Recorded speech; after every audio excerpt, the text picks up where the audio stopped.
Handicap international, fer de lance de l'aide au Népal. Après le second séisme qui a touché ce pays hier, l'organisation lyonnaise faisait aujourd'hui le point sur la situation.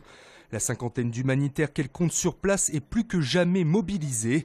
C'est le cas de Bérénice, revenue hier de Katmandou. Au-delà de l'ampleur des besoins, ce qui l'a marqué, c'est l'état d'esprit de la population. Les premiers jours, c'était assez difficile. Les gens étaient assez craintifs de retourner chez eux, même si leur maison n'était pas forcément détruite, mais qu'elle était parfois fissurée, ou voilà, simplement la crainte de rentrer.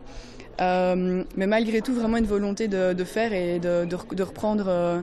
Il y avait déjà des gens qui reconstruisaient des murs, qui construisaient par-ci par-là, qui déblayaient, assez actifs dans la réponse. Donc ça, c'était assez impressionnant.